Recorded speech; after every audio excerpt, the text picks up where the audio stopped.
No se obtuvo la meta de recaudo, de tal manera que parte del presupuesto del 2024 no está financiado, no está adecuadamente financiado y es obligado a hacer este tipo de ajustes.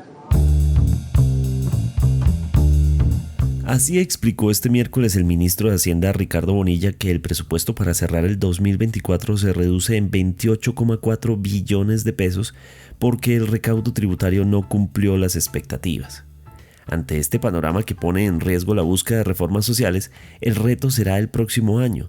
El gobierno presentaría por decreto el presupuesto 2025 antes de este 31 de diciembre, esperando que le sea aprobada la ley estatutaria para tener otros 12 billones. Pero, ¿y si no los obtiene? ¿Y por qué, si la ejecución presupuestal es baja, no se pueden reajustar las cuentas? Hablamos con los economistas Martín Jaramillo y Juan Antonio Gómez para entender qué está ocurriendo. Hoy es jueves 28 de noviembre. Mi nombre es Carlos Solano y este es el Café de Hoy del Tiempo.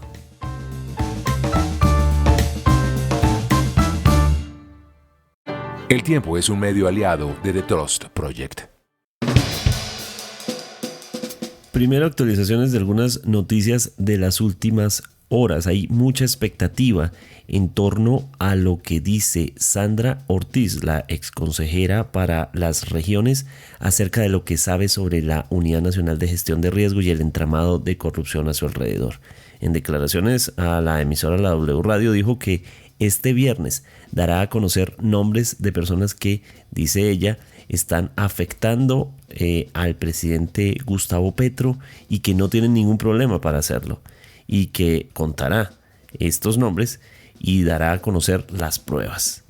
Entre tanto, mientras sigue desarrollándose todo el caso de la UNGRD, los nombres del ministro de Hacienda Ricardo Bonilla, de quien hablaremos bastante en este episodio, y del ministro del Interior, ex ministro del Interior Luis Fernando Velasco, figuran en comprometedoras menciones en el documento que tiene la Corte Suprema de Justicia y que el Tiempo pudo conocer en exclusiva, en el que se llama indagatoria a 6 parlamentarios por su supuesta participación en el entramado de corrupción de esta entidad, que es una de las que tiene el mayor presupuesto de la nación. Ya hablaremos del presupuesto más adelante.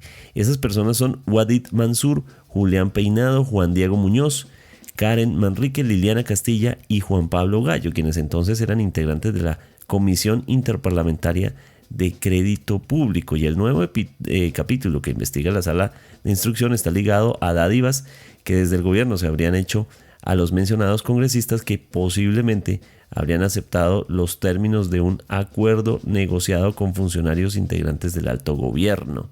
Esto involucra a los congresistas Iván Name y Andrés Calle. Por ende, la situación se complica muchísimo para los mencionados y probablemente veremos en las próximas horas un desarrollo de este tema, porque ya se sabe lo que han dicho Sneider Pinilla y Olmedo López, exfuncionarios directivos de la UNGRD, que han enlazado todos estos nombres. El polémico político Armando Benedetti ya es oficialmente asesor presidencial grado 3. Aparece ya su hoja de vida en la página de presidencia. Al ex embajador ya se le vio en el Congreso cumpliendo su labor de enlace con la Casa de Nariño, y el cargo que aparece en la página web de presidencia es el de asesor presidencial 3 con el código 2236. Depende del Departamento Administrativo de la Presidencia, que dirige Laura Sarabia, que estaría pagado por recursos de la cooperación internacional, como en su momento ocurrió en el gobierno del en ese momento presidente Álvaro Uribe con José Obdulio Gaviria. A recordar un pedacito de Campesino de Ciudad. Ya yo sabía por dónde iba el cuento. Dice: no le canto al campesino, quedan pocos campesinos. No le canto a su parcela, ni al río ni a su morena. No le canto simplemente porque dejó la montaña, porque cambió su vereda por una calle asfaltada y su cielo de abril por un techo de lata y su burro y su buey por un bus de nostalgias. Campesino, campesino de ciudad, que sigue siendo campesino, campesino de verdad. Aunque quieras otra vida encontrar, campesino naciste, campesino serás.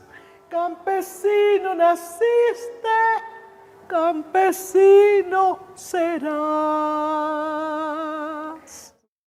Esta era una grabación a capela de Leonor González Mina, la negra grande de Colombia, quien falleció ayer.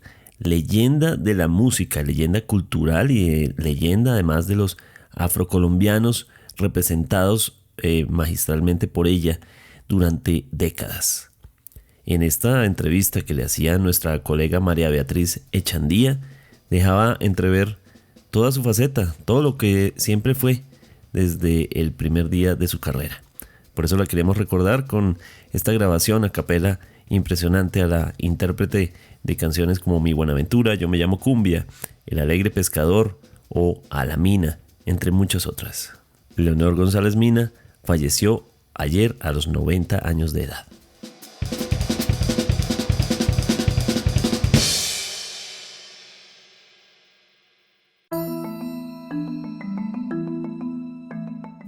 El gobierno, a través de su ministro de Hacienda, Ricardo Bonilla, anunció que el presupuesto general de la Nación para este año, el 2024, tiene que tener un recorte de 28,4 billones de pesos.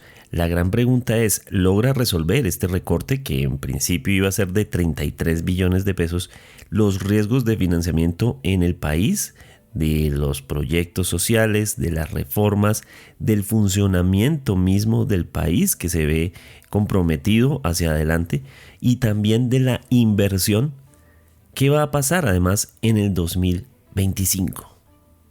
Está amarrado esto además al éxito que pueda tener la llamada ley de financiamiento, que es conocida como una nueva reforma tributaria para buscar 12 billones de pesos, como lo está esperando el gobierno para el presupuesto del 2025. ¿Qué va a significar el futuro si no logra esos 523 billones de pesos en total del presupuesto nacional? Ya algunas instancias se preocuparon. Por ejemplo, Gustavo Bolívar, el director de Prosperidad Social, dijo a El Tiempo que en el próximo año contarían con apenas 5,3 billones de pesos, es decir, casi un 50% menos del presupuesto. Dijo, nos pegarán una recortada violenta, se van a disminuir enormemente las transferencias, estamos haciendo los cálculos para ver cómo distribuimos los recursos, dijo Bolívar. Lo mismo se prevé que va a pasar en programas como Mi Casa Ya, que para el 2025 bajarían de 50.000 a 20.500 subsidios entregados, y esto alerta muchísimo a la Cámara Colombiana de la Construcción, porque esto podría pegarle un frenón a la construcción. Asimismo, ya se sabe que el ministro de Educación, Daniel Rojas, condicionó los recursos de los créditos del ICETEX de 2025 a que se apruebe la ley estatutaria o reforma tributaria. Si la ley de financiamiento no se aprueba, no solamente los créditos estarán en riesgo, sino que también habrá preocupaciones presupuestales para las universidades públicas. Esa es la realidad, advirtió hace apenas unos días. ¿Cuál es el panorama entonces? Así lo explicó a El Tiempo el ministro Bonilla. El Consejo de Ministros en la noche de ayer finalmente autorizó un recorte de recursos nación en el presupuesto del 2024 por 28,4 billones de pesos. 18,3 son de gastos de funcionamiento, 11,1 son de gastos de inversión. Se respetó las prioridades del gobierno, y es no recortar en educación y en salud, así como se trata de que no se recorte en caja las prioridades absolutas, que son gratuidad en la educación, abastecimiento de programas de alimentación escolar y de reclusos y otros de población vulnerable, subsidios al adulto mayor y las madres cabeza de familia, y la emergencia de agua potable. El objetivo del recorte es garantizar que el presupuesto del 2024 quede financiado en lo que revelan los ingresos tributarios y no romper la regla fiscal. No son una, sino varias las carteras que tendrían que hacer recortes. Se habla principalmente del Ministerio de Hacienda, pero como se ha sabido, por ejemplo, con el caso del Ministerio de Educación, se sabe que recortar el Ministerio de Hacienda significa recortar varios ministerios.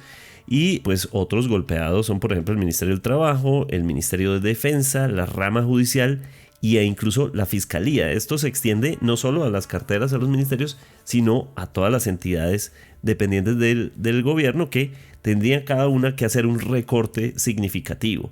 Y no hemos llegado a los recortes que involucran precisamente al Ministerio de Educación directamente, al Ministerio de Cultura, en fin.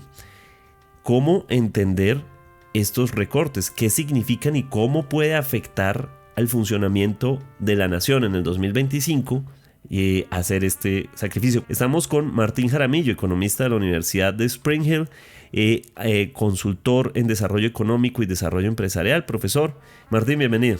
Carlos, muchas gracias por la invitación. Un saludo a todos los que nos escuchan. Bueno, lo primero es entender qué significa un recorte de 29, casi 29 billones de pesos en el presupuesto. Bueno, lo primero que hay que tener en cuenta es que esto es un corte brutal. Para los que todavía nos hemos seguido estos temas durante muchos años, nosotros en Colombia teníamos una medida que era la tributaria, ¿cierto? Entonces, ¿eso cuántas tributarias cuesta? Hoy en día estamos hablando, porque es un monto más o menos parecido, de cuántas líneas del metro de Bogotá. Estamos hablando de fácilmente 3, 4, 5 reformas tributarias de las que tradicionalmente hacemos. Para ponerle otra perspectiva, el gobierno del presidente Gustavo Petro hizo la reforma tributaria más grande en la historia de Colombia de lejos. Duplicó la reforma tributaria y la nueva reforma tributaria ni siquiera alcanza a pagar el recorte que se hizo. Para decirlo más en breve, el gobierno hizo un presupuesto con una plata que esperaba recaudar y lo que se está viendo es que no se está recaudando, por lo tanto no puede hacer ese gasto. Este recorte es simplemente el Ministerio de Hacienda, el encargado de la plata, de los ingresos, de los gastos de la nación, diciéndole a todas las carteras, tú Carlos las mencionaste, no hay plata, toca recortar. Para 2024. Sí señor, para 2025, y esa es la grave preocupación. Si yo le digo que usted en su familia, usted hace cálculos y usted dice, bueno, yo voy a vivir este año con 10 pesos, entonces el arriendo 4, los servicios 2, no sé qué, y usted llega a 9, es más, usted llega a 11 porque usted dice que se va a endeudar todos los meses, pues uno dice, bueno, está bien, se endeuda 1 al mes, eso digamos que es razonable, pero resulta que usted sus ingresos no son de 10, sino son de 7. Entonces usted el primer mes se endeuda 4, y el segundo mes se endeuda 4, y el tercer mes se endeuda 4, usted al quinto mes dice, no, espérate, los 10 pesos que yo esperaba gastarme no son 10, son 7. Que eso es lo que le pasó al gobierno. Presupuestó algo que no se está cumpliendo. Entre otras, Carlos, porque eso se lo advirtió todo el mundo. Si a uno, todas las entidades, con todos los supuestos distintos, por unanimidad le dicen, señor, no meta eso en el presupuesto, que eso no es razonable, no meta eso en el presupuesto, que eso no se va a cumplir, y en efecto la realidad muestra 11 meses después que no se cumplió, pues uno sí dice, bueno, me equivoqué. ¿Cuál es el problema, Carlos? Que para 2025 estamos, porque los colombianos somos los que terminamos pagando esos intereses carísimos, cometiendo el mismo error. Estamos haciendo cuentas alegres en el presupuesto. Estamos metiendo platas en su momento que dependían de leyes que no existían, que no se habían aprobado. O sea, pasar una ley es todo un acontecimiento. Nosotros estábamos gastando plata como si una ley que todavía no se había presentado se fuera a aprobar. Entonces, pues el llamado ahora es, que lo han hecho, reitero, todos los expertos es, ya la embarró, ya está pagando los platos rotos, porque es que ni en el mismo, a quién en el gobierno le va a gustar que le recorten los gastos, presupueste bien este año. Eso es importantísimo para cumplir la regla fiscal, eso es importantísimo para cumplirle a los deudores, eso es importantísimo para que Colombia tenga estabilidad macroeconómica y esto no se nos despelote subiendo el dólar 1.000, 2.000, 3.000 pesos por una debacle en cuanto al tema crediticio. Eso es lo que le estamos pidiendo como colombianos al gobierno, que haga las cuentas con números reales. Ya se equivocó una vez y está, como dicen por ahí, pasando raspado para cerrar este año, pero ese lujo no se lo puede dar el siguiente año.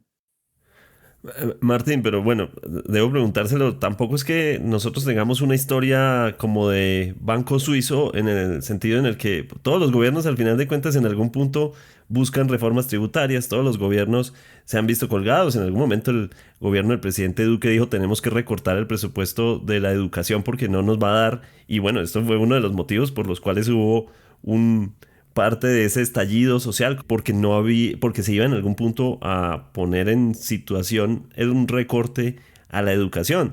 Y estamos ante un recorte a la educación en este momento también.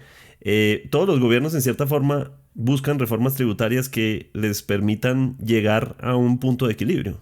Usted hace un excelente punto, porque en Colombia tenemos una reforma tributaria cada año y medio, en promedio los últimos 20, 30 años. Es decir, por definición los gobiernos han venido apretados. Santos tuvo tres, Duque tuvo dos, tres y uno cuenta la que se le cayó. O sea, en efecto usted tiene razón en una parte de la historia. Esa parte de la historia se repite, digamos que a lo largo, digamos, es una característica muy humana. Todos los gobiernos quieren gastar más de lo que tienen, ¿cierto? Es que imagínese usted como presidente, sea el que sea, usted va a querer abrir más puentes, inaugurar más aeropuertos, dar más subsidios, dar más plata para las emergencias, dar más cupos para educación. Todos los gobiernos quieren eso. Sin embargo, Colombia ha sido el país, ojo, es que nosotros a veces, incluyéndome, pues, subestimamos las cosas buenas que han pasado en el país. Colombia es de los más, en dos o tres países más estables de de los países en desarrollo. O sea, estamos hablando de una cosa, perdón si suena exagerado, pero milagrosa en términos de responsabilidad macroeconómica. Obviamente, no nos caemos del árbol, pero siempre estamos cerquita a la raya. Siempre estamos en la última rama que nos falta antes de que se quiebre. ¿Qué es lo que pasaba? Esto han escrito mucho sobre eso. De hecho, el premio Nobel, pues, del que se habló tanto, que ha sido cercano a Colombia, ha escrito sobre eso. Carlos, nosotros nunca en las últimas décadas, ni siquiera en la década perdida de los 80s, hemos renunciado o hemos faltado a nuestros pagos de deuda. Eso ya lo hizo Ecuador, eso ya lo hizo Argentina, eso ya lo hizo Venezuela. Ecuador perdió la moneda, hoy en día están dolarizados, hoy en día ellos no tienen el lujo de que los productos que se hacen en su país tienen moneda local, por lo tanto son más baratos en otro lado y tienen, digamos que mayor flexibilidad ante crisis, ¿cierto? Y todas estas cosas. Argentina, ya sabemos lo que pasó, paga el doble de intereses de lo que pagaba antes. Venezuela, pues ni hablar. Entonces, yo sé que eso es cierto, los colombianos, usted, yo creo que casi todos estamos mamados de reformas tributarias y en algún punto, pues el aparato productivo no va a dar más. Por ejemplo, lo que pasó con la última reforma tributaria que nos desencadenó en un crecimiento, en un desplome en las tasas de crecimiento. Entonces la economía no va más y eso es verdad, pero Colombia siempre ha respondido. ¿Cuál es y no solamente ha respondido, todos los gobiernos, yo aquí no hablo mal ni bien de un gobierno en particular, estoy hablando de acciones concretas que está haciendo mal el actual gobierno, así como lo hemos señalado pues de los otros, pero los gobiernos entonces, por un lado quieren gastar más, quieren pedir más deuda, quieren recurrir a mecanismos más innovadores de financiación, pero al tiempo hacen cosas por la institucionalidad. Entonces, sí, por allá en la época de Uribe, eso se hizo todo el proceso presupuestal que nos permite a nosotros los estudiosos de las finanzas públicas darnos cuenta, oiga, el marco fiscal de mediano plazo metieron un conejo o metieron una cifra que no es. Nos damos cuenta, eso viene de leyes de Uribe. Ahora, después Santos institucionalizó un montón de procesos en temas fiscales que fueron supremamente importantes. Por mencionar uno, el incidente de responsabilidad fiscal ante la Corte Constitucional. Antes las cortes aquí fallaban una cosa y eso nos ponía a los ministros de Hacienda a la raya de incumplir estos pagos. Santos también puso su parte y dijo, vea, aquí nos vamos a montar en toda una institucionalidad para que se cumplan ese principio básico es que uno gasta solamente lo que tiene o lo que puede tener en el futuro, que es la deuda. Y Duque pues montó lo que hoy en día tenemos como la regla fiscal. La regla fiscal es el cinturón que le dice a usted, oiga, endeúdese, pero endeúdese con algo que usted pueda pagar. ¿Por qué? Porque imagínese, Carlos, supongamos que usted es presidente de la República y yo soy el que va a ganar después. Si usted se endeuda al tope de tal forma que me toca a mí pagarle, pues usted se gasta su plata y la mía.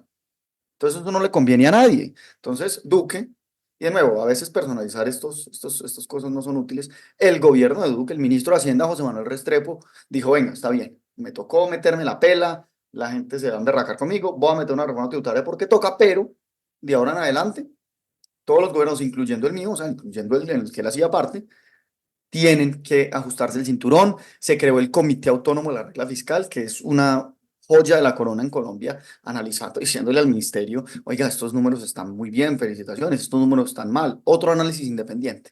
Lo que ha dicho esa institución, que de nuevo es gubernamental, el gobierno tiene la capacidad de nombrar miembros en la Junta. Es decir, es todo institucional, lo que está diciendo es, estamos haciendo mal las cuentas. Entonces, una cosa, Carlos, es que usted tiene toda la razón, vivir al borde del abismo y estar más cerquita, entonces pasar una tributaria, tal cosa, y vivirnos en ese, yo le llamaba eso el pacto por la mediocridad. Aquí en Colombia no nos decidimos a hacer lo que hay que hacer para que los ingresos sean igual que los gastos y vamos así. No, Colombia tenemos que estar pasando raspado siempre, pero siempre ha estado, Carlos, en todos, y esto hay que reconocérselo, a todos los gobiernos, Samper, Pastrana, Belisario, Uribe, Santos, Duque, todos han tenido un compromiso, de pronto no al principio, pero sí muy al fondo, digamos que ya cuando toca tomar las decisiones de, venga, yo quiero gastar más, pero yo también quiero que el país no se descuaderne en términos económicos, así que montemos una institucionalidad fiscal. Eso me preocupa, es una idea a la que el gobierno ha mostrado capaz de abandonar. No siempre, hay, digamos, divergencias. Por ejemplo, en esto, el gobierno podría decir, no recorto nada y le incumplo a los deudores internacionales y que el dólar se vaya a 7.000 si se tiene que ir. Hay que reconocerlo, está haciendo el esfuerzo. Es una victoria del ministro Bonilla, que sabe perfectamente las consecuencias de esto. Ahora, hay cosas como la reforma a la salud que uno dice, uno ve el aval fiscal, o sea, el documento que dice el Ministerio de Hacienda y que dice que eso no va a costar plata. Y uno dice, Dios mío, ¿de verdad estos tipos están dispuestos a quebrar el país para seguir con eso? Bueno, es una puja política que, digamos, ya tendría que uno ser un analista político para entenderla bien, pero sí me preocupa que Colombia, poquito a poquito, o llamémoslo con nombre, pero este gobierno ha abandonado un poco en algunos momentos esa idea. Lo de hoy, pésima noticia para los sectores, pero una excelente noticia para los colombianos. Es que usted puede decir en su casa, ve, qué bueno estudiar en Harvard, y de seguro será muy bueno estudiar en Harvard, pero si a usted le toca quebrarse como familia y vender la casa y el carro y quedar empeñado de por vida, pues de pronto no es tan buena idea. Venga, tomemos una decisión razonable. Colombia necesita muchas cosas, pero tenemos que tener la sensatez de saber cómo financiarlas. De acuerdo.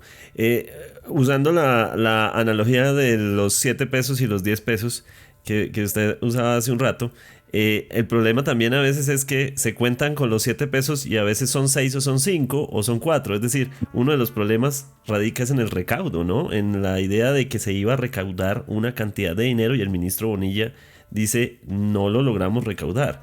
¿Cuál fue la falla? Lo primero fue, digamos que lo que ya mencionamos. Usted, Carlos, si usted va al trabajo y le dicen, vea, le vamos a pagar 7 pesos, pues usted no puede llegar a la casa y decir, vea, hay 10 para gastar cada mes. No puede. Y eso es lo que pasó. El primer error fue un error de presupuestación. Eso lo dijo Fedesarrollo, lo dijo ANIF, lo dijo César Tamayo de la Universidad de AFIT, lo dijo Corfi Colombiana, lo dijo el Comité Autónomo de la Regla Fiscal, que es una entidad gubernamental, una entidad estatal independiente con un miembro con doctorado, es decir, con una de las personas, digamos que más ha fomentado las finanzas públicas y la sostenibilidad fiscal en Colombia. Entonces, lo primero es, usted llegó a su casa a decir que había 10 para gastar, cuando mentiras, que ya le iban a pagar 10 cada mes para gastar, y mentiras, no eran 10, eran 7. Y hay otro problema, que es verdad, la economía se desplomó. Una cosa es usted hacer cuentas, y ahí pues digamos, ahí yo sí pues le doy un respaldo a la gente que está ya haciendo las cuentas, porque si yo le digo a usted, Carlos, que eso es lo que ellos tienen que hacer, vení, ¿cuántos carros se van a vender el próximo año? ¿Cuántas casas? ¿Cuántas gaseosas? ¿Cuántas cervezas? ¿Cuánto se va a vender el próximo año? Pues usted dirá, venga, yo voy a mirar la tendencia histórica, eso ha crecido más o menos tanto, y la economía va a crecer tanto, pues usted de pronto puede hacer una estimación. Y de nuevo, hay gente que la da todos los días para hacer los mejores cálculos que se pueda, y yo esa parte la defiendo. La parte que no defiendo son los 3 que se inventó hay que decirlo con nombre propio, Luis Carlos Reyes, el director de la DIAN de su momento, y también, digamos, eso, la responsabilidad recae sobre el ministro de Hacienda, que lo aceptó, que le dijo al doctor Luis Carlos Reyes, sí señor, bueno, aceptémoslo, pero digamos, eso tiene nombre propio, quién lo puso, quién lo defendió y quién lo aprobó. Ahora, de los 7 pesos, entonces usted dijo que 10, ya van 7. De los 7 pesos hay otro problemita, es que no son 7 sino son 6. ¿Por qué? Porque es que no se vendieron las casas que usted creía que se iban a vender, porque es que el consumo no terminó siendo el consumo que era, porque es que resulta que usted pensó que el turismo se iba por lo menos a mantener y resulta que eso se desplomó. Un montón de cosas que usted dice, bueno, hay menos vuelos a San Andrés, ¿qué vamos a hacer? O sea, el gobierno antes podía cobrar impuestos y ya no hay vuelo Pereira-San Andrés o Medellín-San Andrés con Viva Colombia. Bueno, ese impuesto ya no se recaudó, la economía es menos. Esa es la segunda parte. Entonces usted empezó en 10, de los 3 cuales se inventó. Uno, bueno, se descachó, la economía usted no pensó que se fueran a pegar tremenda tremenda caída a raíz de la reforma tributaria de Ocampo y se cayó. Y hay una partecita adicional. Y aquí yo tengo una opinión, pero prefiero dejarla abierta pues para que los oyentes pues, se formen su propia. Y es, le tumbaron al gobierno una tercera parte de la reforma tributaria. Nosotros le dijimos, señores, esto es un poquito técnico, pero la no deducibilidad del impuesto a las regalías, un impuesto confiscatorio a las mineras y a las petroleras, no se puede. En Colombia hay un principio y es que a usted le tienen que cobrar de acuerdo a su capacidad de pago, ¿cierto? Usted, entonces al que más tiene, más le cobra. Y usted tiene que cobrar según la capacidad de pago que tiene. Yo no puedo decir, mañana le cobro el 100% de impuesto a estas empresas para quebrarlas. Eso no se puede hacer vía tributación, está en la Constitución. ¿Quién dijo eso? No lo dice Martín Jaramillo, lo dijo la Corte Constitucional. 2 audiencias de 5 horas cada una. Yo de verdad, si ustedes quieren aprender de impuestos y si son nerdos y no tienen nada más que hacer con 5 horas de su tiempo libre, como yo, pues les recomiendo que se las vean porque es una belleza. Y ahí se demostró hasta la sociedad que el gobierno en ese caso no tenía la razón. Ahora, eso no fue lo único que le tumbaron varias otras cosas, una tercera parte de la reforma tributaria. Entonces, a usted no le llegaron ni los 10, de los cuales 3 eran inventados, uno se le cayó, no esa parte legítima, sino que otros 2 usted los perdió porque es que usted en el trabajo le dijeron que iban a pagar horas extras y usted no fue a trabajar las horas extras. Entonces, pues ya se hizo cuentas con 10 y van 4. Entonces, se le cayó una tercera parte de la reforma tributaria al gobierno nacional en la Corte Constitucional. Esa es la razón por la cual esto es tan dramático, por la cual estamos hablando de decenas de billones de pesos que el gobierno ya no va a poder gastar. Evidentemente, el punto de vista del economista Martín Jaramillo es crítico, por lo que quisimos entonces consultar una segunda voz a Juan Antonio Gómez, economista, experto además en asuntos públicos y consultor en asuntos públicos para diferentes empresas. Bienvenido, Juan Antonio. ¿Cómo define usted lo que está pasando con el presupuesto? Bueno, pues en esencia es un tema que creo que se esperaba, que era de cierta manera responsable por la situación que estaba actualmente sucediendo en materia de recaudo. Entonces era esperado. Ahora, el Ministerio de Hacienda pues inicialmente había propuesto 33 billones de recorte inicialmente, pero pues ahora ese recorte será menor, será por 28.4 billones. Y esto pues se da principalmente por el bajo recaudo tributario de la DIAN y pues unas dificultades que la DIAN ha enfrentado durante este año particularmente, pero a lo largo del gobierno de Gustavo Petro ha pasado por dificultades importantes en materia de recaudo tributario, llevando pues a una de las cifras de recaudo tributario más bajas que hemos visto en la última década, si no la más baja, y pues eso, digamos, dificulta mucho los planes para un gobierno que tiene un enfoque muy grande en el gasto, y en el gasto pues para financiar diversos proyectos sociales, su agenda reformista, diversos aspectos que requieren de mucho dinero, pero que a la larga dejan dudas también por sus dificultades para ejecutar efectivamente esos recursos, ¿no? En esencia, el recorte lo veo responsable, lo veo necesario, lo veo tardío. Creo que la tendencia de recorte presupuestal tenía que seguir en aumento porque precisamente también había una tendencia de bajo recaudo tributario y el gobierno se demoró en hacerlo, pero me parece en esencia bien que lo haya hecho al final. Pero igual todo esto viene de un plan insostenible al final de cuentas en materia financiera por parte del gobierno nacional. ¿Por qué? Porque como probablemente lo sabrán, ya hubo un recorte previo por 20 billones de pesos al presupuesto por incumplimiento de metas de recaudo, que es decir, este es el segundo recorte y es un recorte bastante más significativo que el primer recorte que hubo. Y esto al final también tiene repercusiones en el marco fiscal de mediano plazo, tiene repercusiones importantes en lo que el gobierno se plantea financieramente y lo que eventualmente también puede representar algo que ya está en el panorama, que es pues también una pérdida de calificación por parte, pues digamos, de las entidades encargadas de darle la calificación de riesgo a Colombia. Y eso se da precisamente por motivos varios, pero entre esos inestabilidad financiera y pues efectivamente un plan financiero que no ha sido coherente y que no ha sido acorde a la realidad que actualmente enfrenta el país, que es precisamente un bajo recaudo tributario. Ahora, ¿qué vemos pues, en esencia con todo esto? Que se viene otro presupuesto general de la Nación 2025, que por primera vez, o sea, es un tema que de verdad no tiene precedente real, y menos en estas condiciones, pero que el Congreso termina tumbándole al gobierno el presupuesto general de la Nación para 2025, y este se ve forzado a pasarlo vía decreto. Eh, no lo ha sacado vía decreto, se esperaba que fuera antes del 20 de octubre. Todo el mundo pensaba que tenía plazo hasta el 20 de octubre, pero no. En teoría, el gobierno puede pasar ese decreto hasta el 31 de diciembre, si le da la gana. Eh, y es muy probable, de hecho, que ese decreto del presupuesto el gobierno lo pase en festividades, que lo pase entre el 24 de diciembre y el 31 de diciembre, que es una fecha en la que la gente no está muy activa, es una fecha en la que la oposición política y un poco el revuelto mediático que podría haber no lo va a haber tanto porque la concentración está en otra, la gente está concentrada en otra cosa, quieren cerrar año ya y no va a ser pues un tema que haga tanto ruido como podría hacerlo ahora. Por eso es que el gobierno lo está demorando y lo va a demorar hasta las festividades. También porque el gobierno está a la espera de otro tema clave, que es la ley de financiamiento, que a la larga pues es una reforma tributaria, porque es modificar el estatuto tributario, por ende pues es una reforma tributaria, pero el gobierno lo llama ley de financiamiento precisamente para desligarse un poco del concepto de reforma tributaria que siempre genera disgusto, incertidumbre y pues más si hubo una reforma tributaria hace 2 años, pues efectivamente no es algo, no es una medida muy popular, entonces la llaman ley de financiamiento porque su objetivo primario es financiar 12 billones adicionales para el presupuesto general de la Nación del 2025. Pero entonces, ¿cuál es el escenario que enfrentamos acá? Enfrentamos que por cuánto va a pasar el gobierno ese decreto de presupuesto general de la Nación del 2025.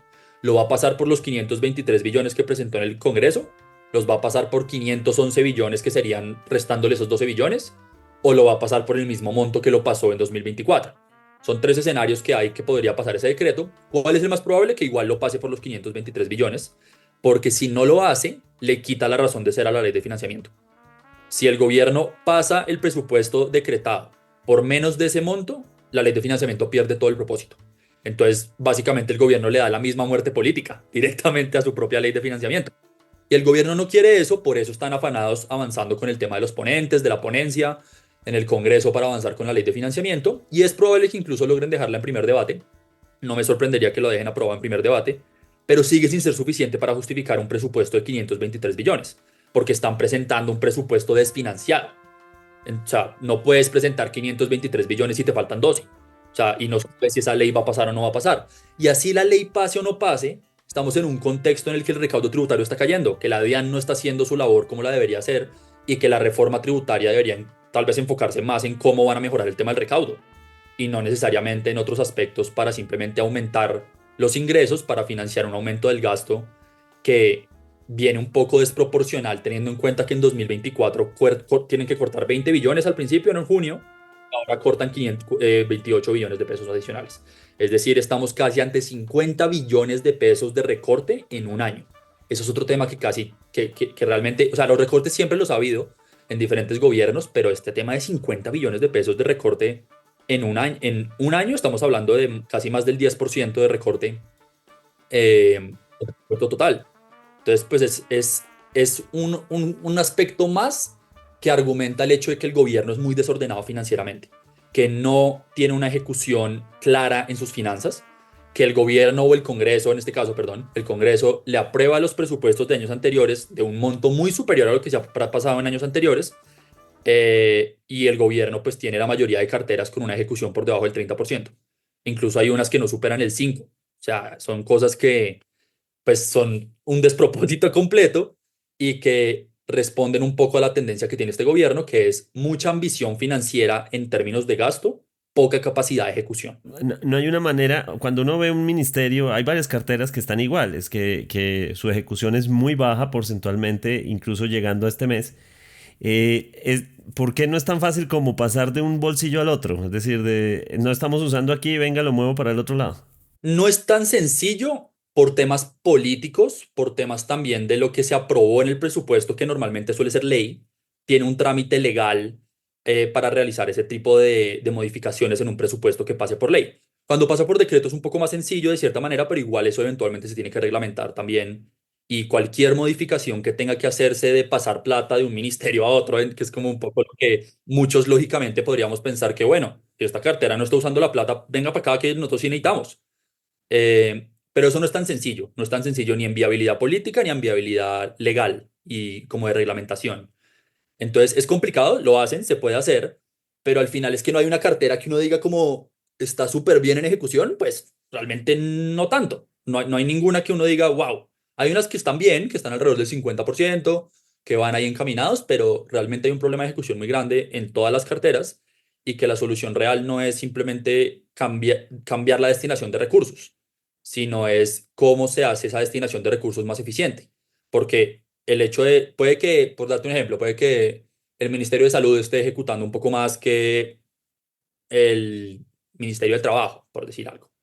Eh, pero eso no significa que si entonces el Ministerio del Trabajo pasa recursos al Ministerio de Salud, eso necesariamente es bueno. No, de pronto excede las capacidades de ejecución que tiene ese ministerio para ese año puntualmente.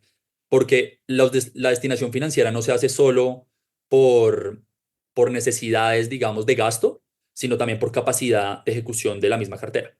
Entonces, no le pueden asignar más de tanto monto monetario a un año, dependiendo de los objetivos que tienen para ese sector. Entonces, pues si ya el rubro de salud son 60, 70 billones y le dan 90, 100, no los va a ejecutar, porque no está en la capacidad de ejecutar toda esa cantidad de recursos en un año.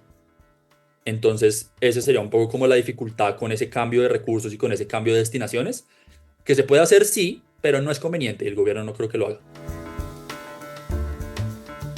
Volvemos a Martín Jaramillo porque él pone la alarma sobre un tema puntual, que es el sistema general de participaciones y lo que puede causar en el 2025.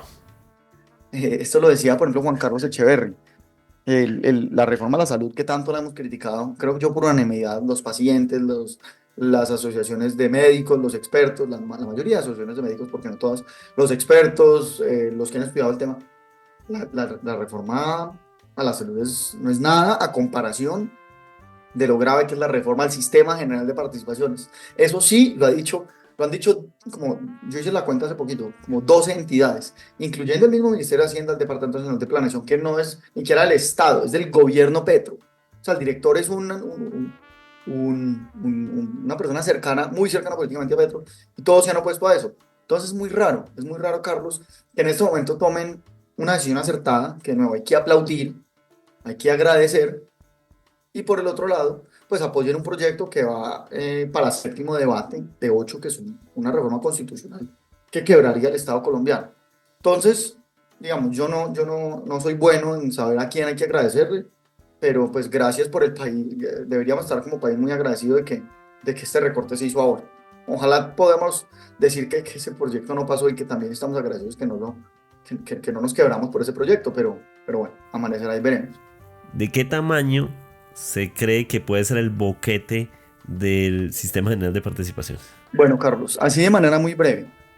En la Constitución del 91, de manera acertada, los constituyentes, yo veía fotos de ese momento hace unos días, dijeron, vea, el país tiene que ser un país descentralizado, donde las regiones tienen más autonomía fiscal, donde si usted quiere, por ejemplo, no sé, en Bogotá y en Cundinamarca, tener unos bienes públicos, los berracos, y cobrar muchos impuestos, pues que usted lo puede hacer, pero que sea de otra zona como San Andrés que dice, no, venga, yo más bien bajo impuestos para traer más inversión, pues que también lo puede hacer, ¿cierto? Y todo este tipo de cosas, pues eso quedó en la Constitución desde los primeros párrafos.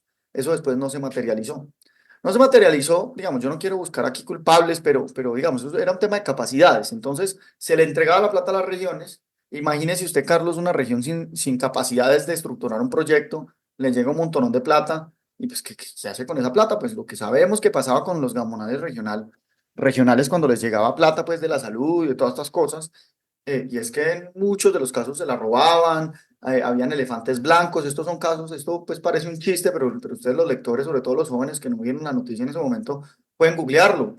En municipios donde no había agua, llegaban piscinas de olas que traían los alcaldes de importadas de otros lados del mundo, ¿cierto? Entonces, eso se centralizó en su momento. Entonces, ya los gobernadores, y hay que decirlo con toda claridad, los gobernadores no tienen un peso. Es una vergüenza lo que ha hecho Colombia, bueno, nadie en particular, pero lo que hemos hecho colectivamente para desfinanciar, digamos que las gobernaciones. Entonces, en ese sentido, o recogiendo un espíritu que es legítimo, que yo estoy defendiendo vigorosamente, que lo dije en la Constitución, llegan unos congresistas impulsados mucho por el Ministerio del Interior, por el ministro del Interior más que por el ministerio, y dicen, vea, ya no le vamos a consignar el 10 y pico por ciento de lo que recauda la nación a los territorios. Eso ya no. Ya no va a ser el 12, sino el 42. Imagínense, de los 500 millones de pesos, o 500 y pico, 530 deben ser. Pero el 100% que recauda el Estado, el 42% se van a transferir a los municipios. Pero ojo, ¿quién es el encargado de pagar pensiones en Colombia? El Estado colombiano. ¿Quién es el encargado de financiar el ICBF? El Estado colombiano. ¿Quién es el gobierno central? Me refiero, perdón. ¿Quién es el encargado de financiar el SENA? El gobierno central. ¿Quién es el encargado de pagarle los recursos al sistema de salud? El gobierno central. ¿Quién es el encargado de financiar los maestros? El gobierno central. Entonces, si usted llega y dice, no, pues yo le voy a dar el 40% de los ingresos del hogar a mis hijos, maravilloso, pero si todas las responsabilidades están ustedes, si la cuenta del agua le llega a usted, si la cuenta de la energía le llega a usted, pues hombre, usted no le puede transferir la cuenta del agua a sus hijos, ¿cierto? Eso, digamos, el paralelo es perfecto porque usted no puede transferirle la competencia de pagar pensiones a un municipio, ¿cierto? Eso no lo puede hacer usted, por lo menos con el sistema o el ordenamiento constitucional actual. Entonces, pues es usted, Angélica Lozano le llamaba eso un cheque chimbo. David Luna señalaba que pues, Angélica Lozano pensando como que no iban a tener con qué responderle a las regiones. David Luna lo ve de otro lado y dice, pues eso es una reforma constitucional, entonces sí le van a tener que hacer la transferencia. ¿Qué es lo que pasa? Que el Estado se va a quedar sin plata. Entonces, no va a tener con qué pagar. Esto uno puede decir, no, tan alarmista, pero los inversionistas internacionales se dieron cuenta el otro día y dicen, juepucha, eso pasó en Argentina, así empezaron los graves problemas fiscales en Argentina. Yo desinvierto en Colombia. Ese día, ni siquiera el otro, ese día empezamos a pagar bonos más caros. Es decir, la tarjeta de crédito de Colombia nos empezó a cobrar una tasa de interés más alta. Dijo, yo a usted con esa vaina no le creo. El dólar subió más de 100 pesos ese día, no. Eso acuérdense que no pasaba ni siquiera, bueno, pasaba de pronto con los anuncios más incendiarios del gobierno de Petro cuando era poderoso, al principio del gobierno. Entonces es muy grave. Y digamos, lo que sí, pues que comentábamos antes de conversar en esto, eso sí, digamos, es inconveniente, pero sí refleja una realidad que es un consenso nacional y es, hombre, al nivel nacional no nos cabe un impuesto más. Esa reforma tributaria, por fortuna, por tiempos, hoy en día está caída. Pero lo que sí estamos de acuerdo todos es que los territorios, pero específico las gobernaciones, es que los municipios, bueno, tienen todavía herramientas, el catastro, el predial, el ICA tiene mucho por mejorar, pero eso ahí recauda una buena plata porque le carga a la base productiva. Pero hombre, las gobernaciones necesitan más plata y ahí hay una oportunidad muy grande en el Congreso de la República en este momento, cursando, pero también hay muchas otras posibilidades de proyectos que todavía no existen, pero que se pueden presentar para que los gobernadores por fin estén mejor financiados.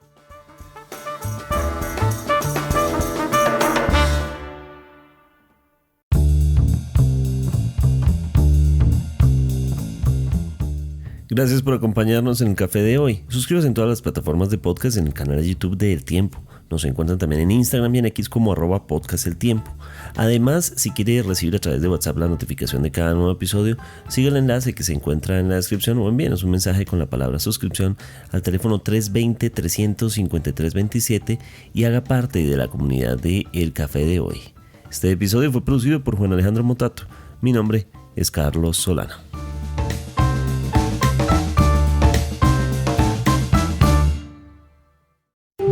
Podcast El Tiempo.